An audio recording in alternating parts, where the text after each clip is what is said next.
अगर आपको पता चलेगा कि आप नेता नगरी के इस सत्र में बात होती है जवाबदेही की, आपके सवाल और हमारे जवाब। आइए शुरुआत करते हैं। सौरभ जी जय हिंद। जय हिंद भैया। एक तो पहले जय हिंद आप लोगों को, प्रोडक्शन वाले साथियों को। ये ठीक धरा है? अच्छा। एक पत्रकार के रूप में आपको कितनी मर्तबा ऐसा लगा कि देश संकट में है? देश आखिरी दफा संकट में था 1947 में, विभाजन के समय। तब लोगों की जातीयता, लोगों का धर्म पूछकर विभाजन हुआ। मुस्लिम लीग ने वो शर्त रखी बरतानिया हुकूमत के सामने। तो 15 अगस्त 1947 को देश आज़ाद हुआ। ये उत्सव का समय था, लेकिन बंगाल और पंजाब का जिस तरह से बंटवारा हुआ वो शोक का वक्त था। उसके बाद से तो देश लगातार तरक्की कर रहा है, सुख दुख सब चलते हैं, पर देश संकट में उसके बाद मुझे तो नज़र नहीं आया। इमरजेंसी का दौर ज़रूर ऐसा था जब नागरिक अधिकारों को और प्रेस की स्वतंत्रता को पूरी तरह से ख़त्म कर दिया गया था, तो वो एक संकट था। लेकिन देखिए देश उससे भी उभरा है। तो बहुत सारे हर्डल्स आते हैं, बाधाएं आती हैं और बहुत सारे अवगुण हैं जिनसे देश को पार पाना है। जातीय आधार पर, धार्मिक आधार पर जो विभाजन होते हैं, लैंगिक आधार पर, भाषा के आधार पर, जुडिशरी में रिफॉर्म्स की ज़रूरत है, ब्यूरोक्रेसी में, पॉलिटिशियंस की अकाउंटेबिलिटी, महंगे चुनाव, करप्शन, समयबद्ध ढंग से चीज़ों का पूरा ना होना, सिविल बोध। तो बहुत सारे ये टारगेट हैं जिनको हमें अचीव करना है। पर देश बहुत बड़ा है। किसी व्यक्ति, किसी दल, किसी विचारधारा, किसी मुद्दे, किसी एंकर, किसी न्यूज़ मीडिया, इन सब बहुत बड़ा है देश, बहुत विविध देश है। मैं अभी इस बार का जो इंडिया टुडे का अंक है वो इसी को समर्पित है कि 75 वर्षों में हम कितने कदम चले। तो आप जब कवर देखेंगे ना तो आपको वो तस्वीर दिखेगी जब हम बैलगाड़ी और साइकिल से रॉकेट के उपकरण ले जाया करते थे, और अब देखिए हम कितना आगे हैं। तो बहुत लंबा सफ़र हमने तय किया है। देश संकट वंकट में नहीं है। देश में बहुत सारी चुनौतियां हैं देश के सामने, जिनसे वो अपनी गति से पार पाएगा हमारे और आपके प्रयासों से। किरण बेदी बहुत ही ज़्यादा पॉपुलर थी और ईमानदार अफसर थी, लेकिन बीजेपी वालों ने उनके चेहरे का इस्तेमाल करना चाहा और इसी वजह से किरण बेदी हार गई। आप सीएम पीएम भले ना बने, लेकिन ऐसे नौजवानों को तैयार कर सकते हैं जो अच्छा सीएम और पीएम बन सकता है। ये पूनम सोधी जी का कहना है। दरअसल पिछले जवाबदेही में ये सवाल आया था कि विकास दिव्य कीर्ति जी को बीजेपी दिल्ली में सीएम फेस बना दे और प्रशांत किशोर को बिहार में बना दे, ऐसा एक दर्शक का सुझाव आया था। तो उसी क्रम में ये दिल्ली पर बात हुई है। और बीजेपी के लिए एक बड़ी समस्या तो है ही कि दिल्ली में बीजेपी का फेस कौन हो जो अरविंद केजरीवाल को चुनौती दे सके, परास्त कर सके। कोई कहता है गौतम गंभीर, कोई कहता है स्मृति ईरानी, और तमाम नाम आते रहते हैं। किरण बेदी के हारने की क्या वजह रही? कई लोग कहते हैं कि किरण बेदी का जो ब्यूरोक्रेटिक बिहेवियर था, अथॉरिटेटिव टोन में बात करना था। आप पहली ही सभा को याद करिए जिसमें किरण बेदी पत्रकारों को और कार्यकर्ताओं को संबोधित कर रही थी। पीछे कुछ कार्यकर्ता आपस में बात कर रहे हैं तो उन्होंने मंच से ही डपट दिया। तो ये कोई पुलिस फोर्स नहीं है जहाँ पे आप पिन ड्रॉप साइलेंस की उम्मीद करें या इस तरीके से पॉइंट आउट करें। इसीलिए देखिए कि जो सबसे मजबूत गढ़ में से एक था बीजेपी का, जहाँ से डॉक्टर हर्षवर्धन चुनाव जीतते थे, किरण बेदी खुद वहाँ से चुनाव हार गई। और ये एक बहुत ही अलग किस्म का प्रयोग था भाजपा की तरफ से कि पैराशूट कैंडिडेट आते हैं, हमने देखा है, दूसरी पार्टियों से बड़े नेताएं आते देखा है, लेकिन एक टेक्नोक्रेट को सीधे सीएम पोस्ट के लिए डिक्लेयर करना ये बड़ा गैम्बल था जो बुरी तरह से फेल रहा। And BJP is still trying to figure out कि दिल्ली की पजल को कैसे सॉल्व करें।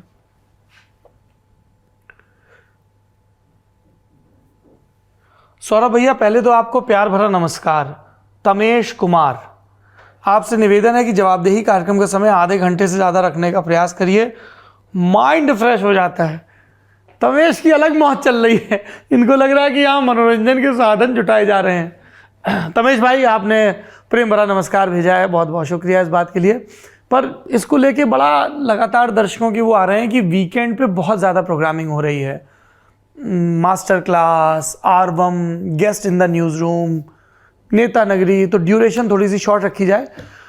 तो ऐसा कर सकते हैं कि हम बहुत सारे प्रोग्राम्स में रिएक्शन वीडियो शुरू करें। हमारा एक नया चैनल है फुटकर, आप उसको सब्सक्राइब करिए, उसमें आपको इस तरह के रिएक्शन वीडियोस और कमेंट्स के रिस्पांस खूब मिलेंगे। फुटकर नाम बदल चुका? नहीं, अभी इसको लेके विद्वानों मतभेद है। अभी उसका नाम फुटकर है, उसको लल्लन टॉप, शॉर्ट्स, ब्लॉग्स और वो सब भी पूरी पॉलिसी सबको बता दे चीख चीख के स्कीम। शुभम यादव, गुरु ई अल्हा ऊदल वाली जाति की गुत्थी सुलझाओ, हमारे कुछ ठाकुर व हीर दोस्तों में हमेशा डिबेट होता है। तुम लोगों की क्वेरी सुन के जगनिक बहुत दुखी होंगे, है ना। परमाल रासो रचने वाले और वो सारे कवि भी जिन्होंने आल्हा ऊदल की कहानी, पृथ्वीराज चौहान और तमाम लोगों से लड़ाई, महोबा की, उरई के वो जो सारे प्रसंग हैं उनके बारे में लिखा होगा।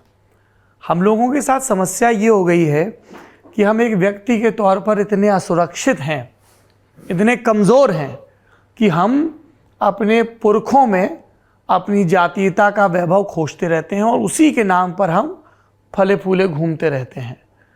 आल्हा ऊदल की जाति क्या है ये महत्वपूर्ण नहीं है, महत्वपूर्ण ये है कि उन्हें उनके बाद की पीढ़ियों ने बुंदेलखंड में क्यों याद रखा। मुझे पूरा भरोसा है शुभम जी कि आपके ये जो दोस्त झगड़ते हैं, इन्होंने परमाल रासो नहीं पढ़ा होगा, इन्होंने आल्हा ऊदल को नहीं बाँचा होगा, क्योंकि अगर बाँचा होता तो शायद ये वीरता के आख्यानों में ज़्यादा दिलचस्पी दिखाते बजाय इसके कि वो ठाकुर हैं, यादव हैं। और माफ़ करिए, ना तो हमारी इसमें दिलचस्पी है, ना हमको जानकारी है, और ना ही हम अपने पुरखों की जाति खोजने में और उनकी जाति के हिसाब से अपनी श्रद्धा तय करने में यकीन रखते हैं। हमको पता है ये खूब हो रहा है। चंद्रगुप्त मौर्य की जाति से लेकर सरदार वल्लभ भाई पटेल की जाति तक उनके समाज वर्ग के लोग इस तरह से प्रोजेक्ट करते हैं जैसे वो उसी के नायक हों, पूरे देश के नायक हैं। मैं इससे बिल्कुल सहमत नहीं हूँ। Gaurav Rana, hello Saurabh, I am in Canada and I always watch the Lallan top to keep myself updated about various things happening around the world. I have one recommendation that whenever you take interview of big personalities, ask a bit more counter questions. Like in interview with Yogi Ji and Akshay Kumar, I have seen you people getting a bit soft, although I really like the Lullen Top style of reporting. Gaurav ji, Yogi Adityanath वाले interview पे तो विस्तार से हमने नेता नगरी में ही जवाब दिया था। अब बात अक्षय कुमार के इंटरव्यू की, और ये बाकी दर्शकों के लिए भी, इनके हिसाब ने नहीं देखा ज़रूर देखिए। देखिए होता क्या है कि जब ये एक्टर्स फिल्म के प्रमोशन के लिए आते हैं तो 20-25 मिनट का वक्त मिलता है। उसमें उनका आग्रह होता है और दुरुस्त आग्रह होता है कि हम एक ख़ास फिल्म के प्रमोशन के लिए आए हैं तो उसी से जुड़े सवाल पूछे जाएं। ये किसी भी फिल्म के प्रमोशन के लिए जब कोई आता है तो उनका होता है। अब आप गौर करिए कि अक्षय कुमार और आनंद एल रॉय जो उस फिल्म के डायरेक्टर हैं, वो आए थे रक्षाबंधन फिल्म के प्रमोशन के लिए। इस पेरिफेरी के बावजूद उनसे उनकी सिटीजनशिप को लेकर भी पूछा गया, फिटनेस को लेकर भी पूछा गया, पॉलिटिक्स में आने की संभावनाओं को लेकर भी पूछा गया। अब रही बात काउंटर क्वेश्चन की और सख्त रवैया अपनाने की, आप हमेशा इंटरव्यू का फ्लो देखते हैं और मेरी एक इंटरव्यूअर के तौर पर हमेशा ये नियत होती है, मंशा होती है कि मैं सामने वाले के मन को, उसका बिलीफ सिस्टम है, उसके क्या आख्यान है, वो जान सकूँ। तो उस हिसाब से उनसे सवाल पूछे गए। आप सोचो कि 20-25 मिनट में बिल्कुल ग्रिल करके उनको एक्सपोज कर दिया जाए तो वो भाई हमसे नहीं होगा। हम संवाद शब्द बहुत इस्तेमाल करते हैं, आप लोगों ने गौर किया होगा। बाकी आपका सुझाव आया है तो थोड़ा सा और सुधार किया जाएगा। AK गौतम, सौरभ भैया जी अपने स्पोर्ट्स चैनल में हमको भी ले लीजिए, बहुत अच्छा करेंगे जी।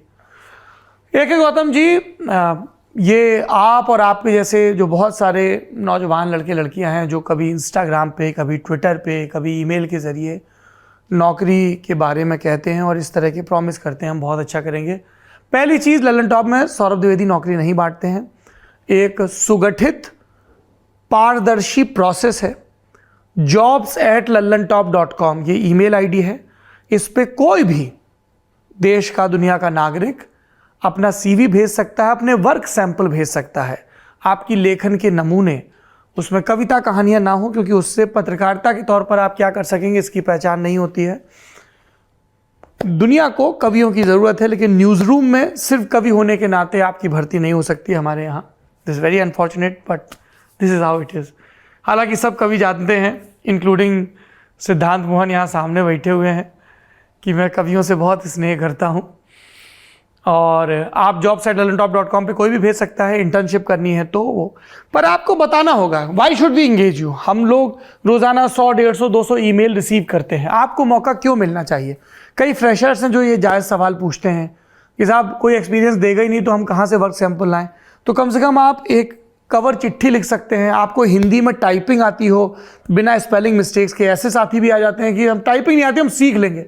सीख के आइए भैया, हम जर्नलिज्म का ट्रेनिंग इंस्टीट्यूट नहीं चला रहे हैं, ठीक है। बुनियादी चीज़ें आपको सीख के आनी होंगी, भाषा पर पकड़ होनी चाहिए, किसी एक विषय में खास दिलचस्पी हो, ईमानदारी हो, बेसिक लिखना आता हो, ये सब चीज़। और अगर आप किसी एक सब्जेक्ट में थोड़ा एक्स्ट्रा एक्टिव हैं, आपने उसकी पढ़ाई की है या आप रुचि के चलते आपने पढ़ा, डिग्री नहीं भी है, तो भी आपको वरीयता मिलेगी। कुछ भी हो सकता है वो। Ishita Yadav, through you I want to convey my wish that Mrs. Smriti Irani is the best face for CM candidate for Delhi. If possible, if you meet any BJP leader, please convey my message as I am citizen of India. Ishita जी, मैं स्मृति ईरानी जी को ही आपका message पहुंचा दूंगा। वो जो जवाब देंगी वो भी मुझे पता है कि हम तो पार्टी के अनुशासित कार्यकर्ता हैं, पार्टी तय करती है। और स्मृति ईरानी अभी कैबिनेट मंत्री हैं, उत्तर प्रदेश की बहुत महत्वपूर्ण अमेठी सीट से जीत के आई हैं, कांग्रेस के अध्यक्ष को राष्ट्रीय हराया था। तो उनकी दिल्ली के मुख्यमंत्री को लेकर क्या महत्वाकांक्षाएं हैं, हालांकि वो पली बड़ी यहीं पे हैं।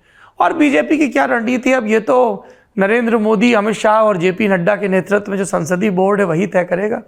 आपका सुझाव पहुंचा दिया जाएगा। तो ये ऐसा हो गया है कि लल्लन टॉप पे हम अपने नेता जैसे, ऐसा लग रहा है जैसे यहीं से नाम तय हो रहे हैं। दिल्ली की जनता तय करेगी भाई। मूवी, इनका नाम ही मूवी है। हमने तो तोता परी भी खाया है। तोता परी बहुत सुंदर दिखता है, और जो सबसे पुरानी इमेज होती है ना मैंगो शेक की दुकानों की, उसमें तोता परी ही सजा रहता था, और एकदम बिल्कुल नुकीला सा, और खट्टा बहुत होता था, इसीलिए वो चीनी इनी भी झोंक के डाल देते थे। पर लगता है कि ये आम पुराण चलता ही रहेगा। नाम भी बहुत सुंदर है, तोता परी। तोतों की किस्म भी बहुत होती हैं। एक हमारे मित्र हैं, सांसद हैं, वो उनके घर में इतना बड़ा तोता था, हम तुमको फोटो देंगे, तुम भी थे, इतना बड़ा तोता था, हमारे कंधे पे आके बैठ गया था। है, हम वो फोटो देंगे, लगा देना। तोते से याद आ गया। और देखिए हमारे यहाँ तो विद्वता की परंपरा देखिए कि कहा जाता है कि आचार्य मंडन मिश्र कि यहाँ जो शुक सारिकादि थे, यानी तोता मैना जैसे पक्षी, वो वेद पाठ जो अभ्यास कर रहे होते थे स्टूडेंट्स, यदि उनके उच्चारण में कोई कमी आती थी, कोई दोष आता था, तो शुक सारिकादि भी टोक देते थे। और ये तो सब जानते ही हैं कि तोता इकलौता ऐसा पक्षी है, इन माई लिमिटेड नॉलेज, जो इंसानों को की भाषा को हूबहू कॉपी कर लेता है। और ये मैंने सिर्फ पढ़ा नहीं है, ये मेरे मामा जी के यहाँ था वो, तो वो बिल्कुल हूबहू, मतलब बहन का नाम आकांक्षा है तो वो आकांक्षा बोल लेता था, दूध रोटी चित्रकूटी, ये जो कुछ शब्द थे, राम राम, वो सब हूबहू दोहरा देता था। और देखिए अभी तोते से और ध्यान आया, हमारे यहाँ कथा कहने की शैली में इन पक्षियों का बड़ा इस्तेमाल किया जाता रहा है। आचार्य हजारी प्रसाद द्विवेदी ने इन युक्तियों पर किताबें भी लिखी हैं विस्तार से। आप देखिए कि एक तोता आएगा, वो किसी की सुंदरता की कहानी सुनाएगा। पद्मावत में भी इसका जिक्र है, मलिक मोहम्मद जायसी कृत में। क्या आपने तोता परी से कौन सी गांठ खोल दी। विनीत बेबी सोनकर, सर मैं अमेठी से हूँ, मैं आम का, अरे यार फिर आम आ गया। अमेठी से हूँ, आम का बड़ा व्यापारी हूँ। आम का क्रम पहले दशहरी चलता है, उसके बाद लंगड़ा, सिंदूरिया, फाजली और चौसा चलता है, आखिरी में सफ़ेदा ज़्यादा चलता है।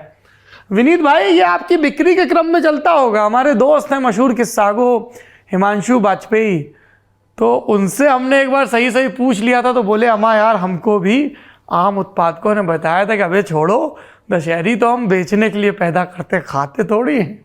तो उसके बाद से हमारा भाव मजबूत हुआ था। आप भैया आम उगाइए, पूरे देश को बेचिए, हमारी व्यक्तिगत राय क्यों ज़बरदस्ती मनवाने पे लगे हैं।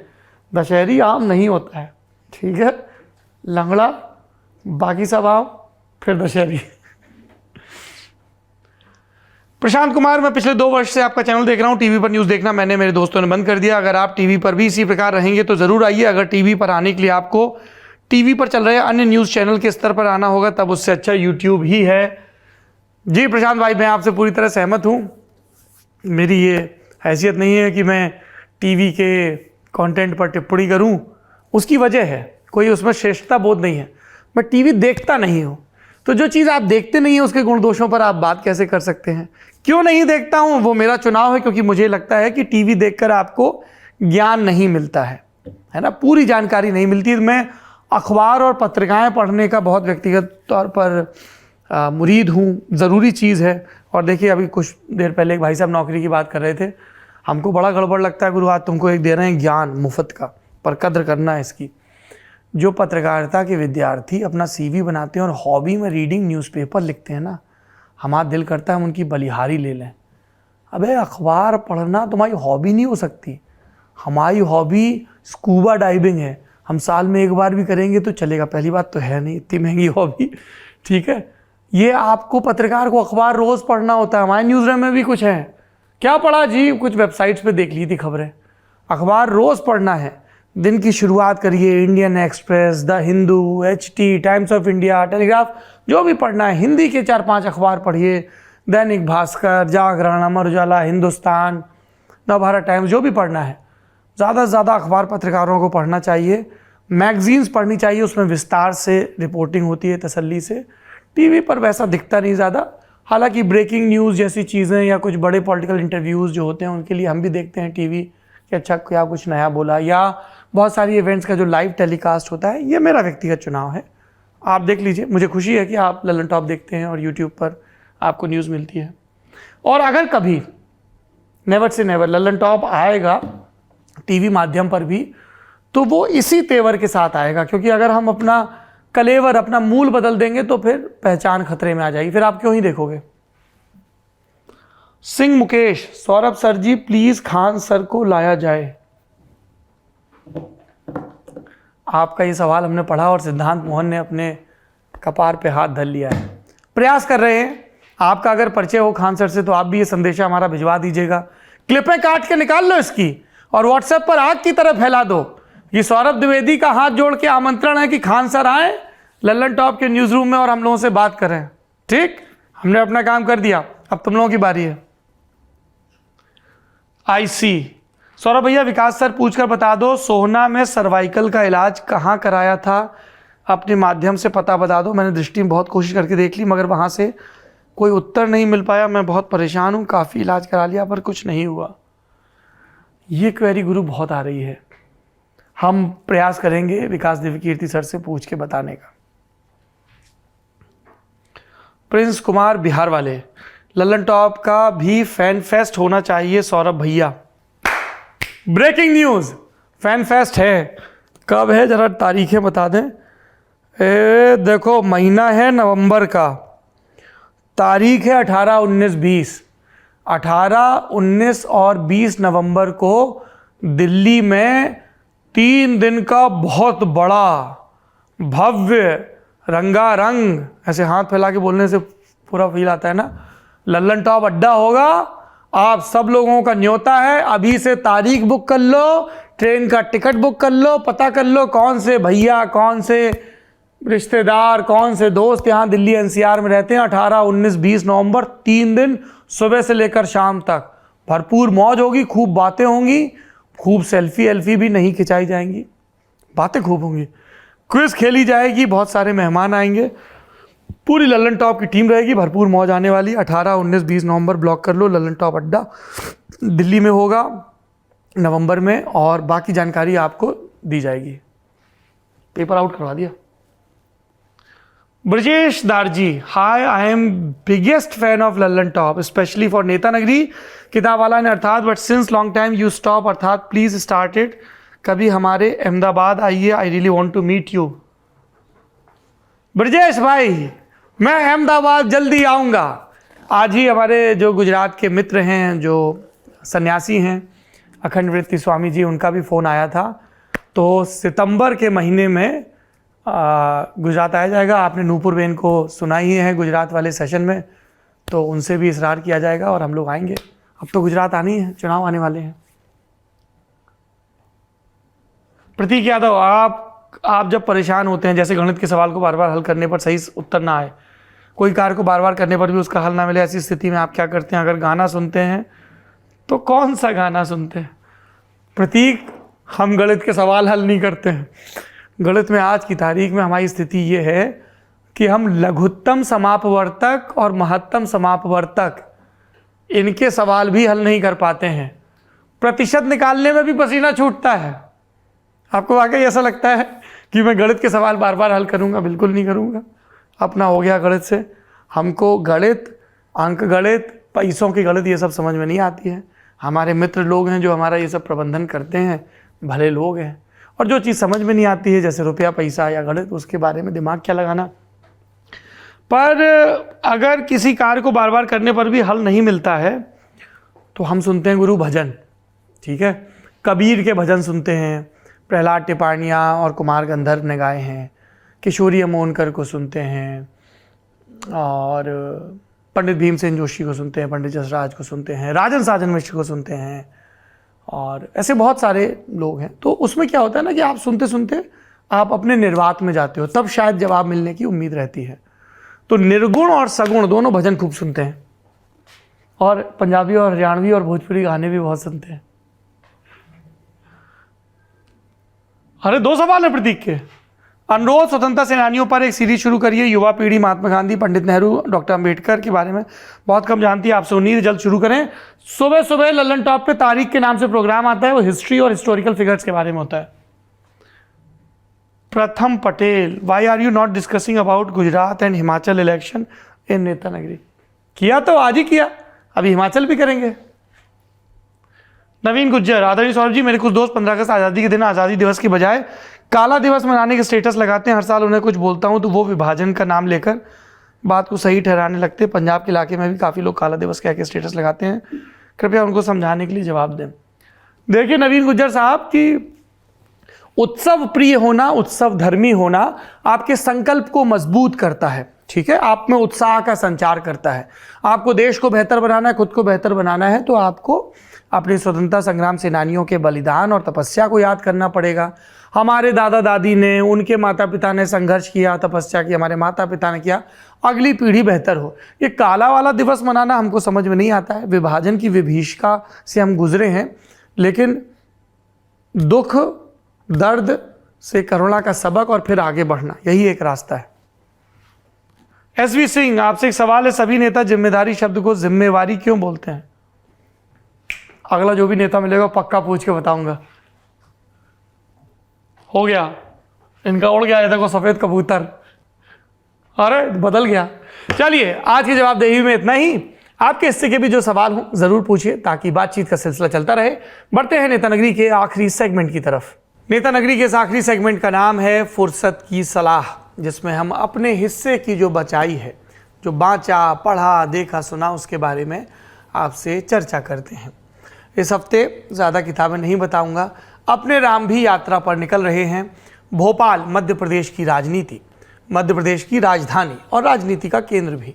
वहाँ पर इंडिया टुडे मैगजीन का उत्सव है, जिसमें सियासत, ब्यूरोक्रेसी और समाज से जुड़े अलग अलग लोग आएंगे। ये जहानुमा पैलेस में ये कार्यक्रम है, शनिवार 20 अगस्त के दिन। तो अपने राम दिन भर वहाँ पर मौजूद रहेंगे। तो हम तो चले भोपाल। अब भोपाल में दर्शनीय स्थल क्या हैं, ये आप हमको कमेंट बॉक्स में बताइए। भोजनीय स्थल कौन से हैं वो ज़रूर बताइए, क्योंकि स्वाद के बिना तो सब अधूरा है। और हमको पटियाबाजी भी करनी है, तो चाय की चुस्कियों के लिए कहाँ जाएं, ये भी ज़रूर बताइए कमेंट बॉक्स में। ट्राइबल म्यूज़ियम, इंदिरा गांधी मानव संग्रहालय, भारत भवन और मृगनयनी, ये सब हम लोग कर चुके हैं। तो कुछ नई रिकमेंडेशंस आएँ, ये बड़ा ज़रूरी है आपकी तरफ से। किताबों की रिकमेंडेशन बता देता हूँ। बहुत दिलचस्प किताब लाया हूँ आपके लिए। Dead man tell tales Harper Collins की ये किताब है। मलयालम से इसका अंग्रेजी में तर्जुमा हुआ है। The memoir of a police surgeon, ये डॉक्टर बी उमादथन की किताब है। पुलिस वालों का काम होता है कि जब कोई अपराध हो या संदिग्ध परिस्थिति में किसी की मौत हो तो उसकी जांच करें। जांच की सबसे महत्वपूर्ण कड़ी लाश का पोस्टमार्टम होता है, उसके पहले पंचनामा भरा जाता है, सब चीज़ें होती हैं और पोस्टमार्टम से कई दफ़ा पता चलता है कि गोली लगी या कौन से घाव से हुआ, विसरा में क्या था, क्या खाया, क्या पिया आदि इत्यादि, किस समय क्राइम हुआ, ये सब पुलिस सर्जन का काम होता है कि जो तमाम दावे हो रहे हैं उनकी पूरी पुख्तगी से जांच करना। और उस जांच में ही कई नए खुलासे होते हैं। कभी इन्वेस्टिगेटिंग ऑफिसर की लापरवाही या क्रूक थ्योरी सामने आती है, कभी पोस्टमार्टम करने वालों की, और कभी जो अपराध करने वाले हैं या उसे छिपाने की कोशिश कर रहे हैं। इसलिए इसमें लिखा है डेड मैन टेल टेल्स। कमाल की किताब है। हमारे साथी हैं केतन, उन्होंने ये हमें सजेस्ट की है। Translated from the Malayalam by Priya K Nair जी। अनुवादकों का जिक्र भी ज़रूरी है, और वो सिर्फ तभी ज़रूरी नहीं है जब कोई रेत समाधि बुकर प्राइज़ जीत ले और डीजी रॉकवेल की बात होने लगे गीतांजलि श्री के साथ। दूसरी किताब बहुत पुरानी किताब है, हमारे पैदा होने से भी पहले की किताब है। इसका नया संस्करण आया है और ये बड़ी ज़रूरी किताब है, उपन्यास है। छाको की वापसी, बदी-उज़्ज़मा की लिखी ये किताब है और इसे राजकमल पेपरबैक्स ने छापा है। 250 रुपये इसकी कीमत है और डेड मैन टेल टेल्स की कीमत है 399 रुपये, तो आपकी पॉकेट में आ जाएंगी दोनों।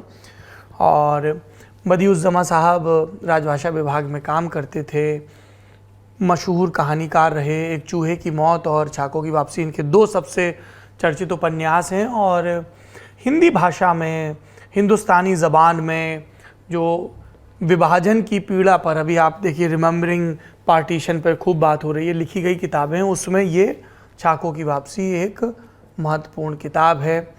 एक कथा बाँचने वाला है जिसके तमाम कामों के अलावा एक काम है चिट्ठियाँ पढ़ना, क्योंकि उसके इर्द गिर्द जो लोग रहते हैं तब साक्षरता इतनी नहीं है, और फिर पढ़ के उनके जवाब भी लिखना। तो वो रोज़ चाहे ना चाहे तमाम किरदारों में दाखिल होता है, उनके मामूली और गैर मामूली ब्यौरे जानता है। एक चिट्ठी आती है जिसमें एक भाई है जो अपनी बहन को पाल रहा है, उसके परिवार को उसको सूचित करता है कि हम कलकत्ता से पाकिस्तान चले गए, क्योंकि जिस टेलरी की दुकान पे हम काम करते थे वो टेलर साहब कलकत्ता से ढाका आ गए। अब इसके बाद की कहानी है।